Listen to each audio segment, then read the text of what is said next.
Hello everyone, I'm Scar Titan here with another video.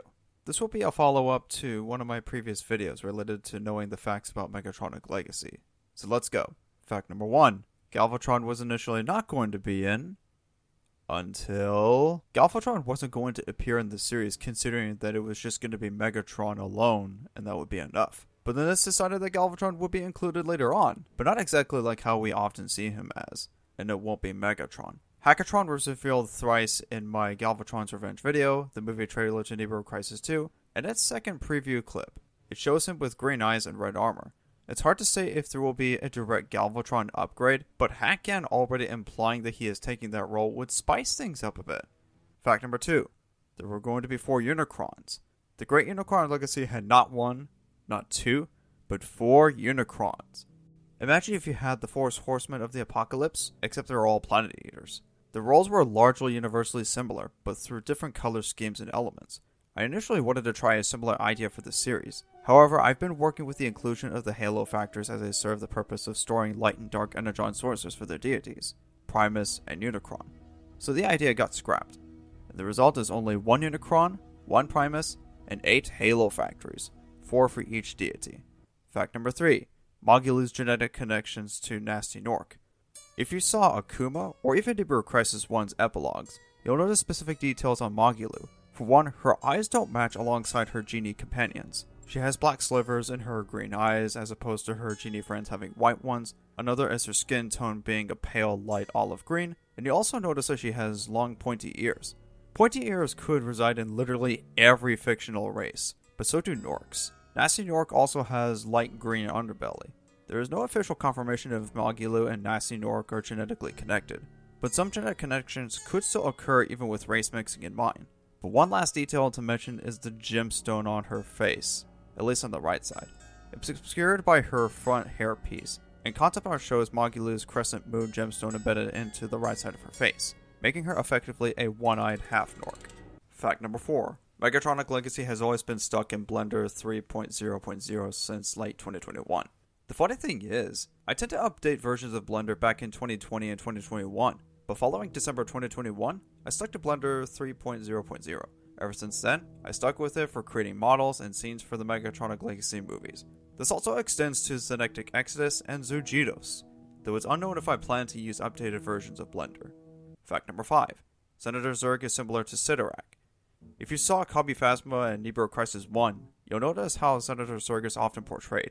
A syndicalist fascist who ran a top-down government with a national spirit with a small hint of socialist agendas. Zurg is a king like Sidorak. They lead their factions with unlikely minions to contribute their work. This extends to his super form in Neighborhood Crisis 2, where his design is heavily inspired from Sidorak. The arm blade, triple ion blaster that turns into claws, and tubes connected to his face from behind. Fact number 6. Senator Zurg is the only dictator who isn't a monster. So far. Similarly, Senator Zurg didn't come off as an evil emperor as his previous counterparts from Pixar's movies or any media really. If you saw Zurg interact with Buzz in Neighborhood Crisis 1 for the first time, he didn't take his ion blaster to attack him. He won on his cordial speeches and was pretty friendly. Zurg obviously showed cordial conversations with the Paraka, Etna, and even Jalessa. Speaking of, it's implied that he was in a personal relationship with Jalessa and still had affections for her. However, when the Paraka betrayed him by framing him as a criminal while capturing Vuporak, he was pretty pissed, and it botched the Unholy Alliance's chance in winning the Midgrandian War. And trust me, when you see Neighborhood Crisis 2, it's going to be pretty sad to see where things ended up. Sure, Senator Zurg was a kind of a dictator, but compared to Missilika, Norkarki, and the Covenant, he's a saint. Fact number 7. Neighborhood Crisis 1's story was heavily inspired from Spyro, Facade of Missilika. Neighborhood Crisis 1 and Spyro the Facade of Missilika share similarities in terms of plot and characters. Both Spyro and Buzz find themselves into a portal to a darker world, come across tyrants they would end up helping out to find a powerful piece, facing enemies that the protagonists hate, ally with folks who would help them achieve their goals, and find out that the tyrants that they've been helping out turn out to be bad people. Funny thing is though, both tyrants happen to be Missilika, in 2 different continuities mind you.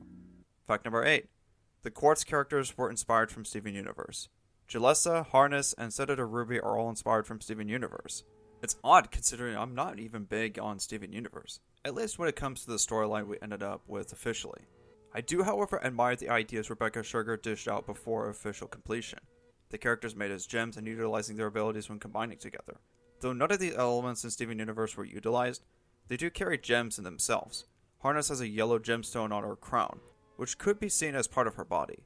Jalessa has no visible cue of her gemstone, not yet anyways, but Ruby has a gemstone on her belly button, and she is planned for future films. While these characters weren't initially planned prior to 2024, they would end up being part of it before 2025 began. And yes, Senator Ruby was conceived before 2025. Fact number 9. Fuporak was inspired from Omega from the Sonic series. If you saw Omega from Sonic Heroes, well, you know how Fuporak will be portrayed in Megatronic Legacy. He was originally a member of Sidorek's tribe until he was sold off to being experimented. He would become a Dark Hunter in servitude to the Shadowed One and search for the Mask of Time.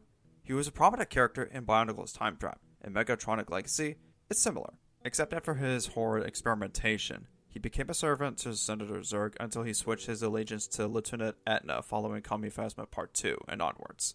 He has robotic voice similar to Omega's, and has vengeance against the Paraka. You'll see that happening when he comes across Thok. That's pretty much all that there is for the Did You Know facts about the series. Would you like to learn more about it in the future? Or would you like to see something else? Let me know what you know about these facts, what you think about them, and maybe share some of your thoughts. Over now.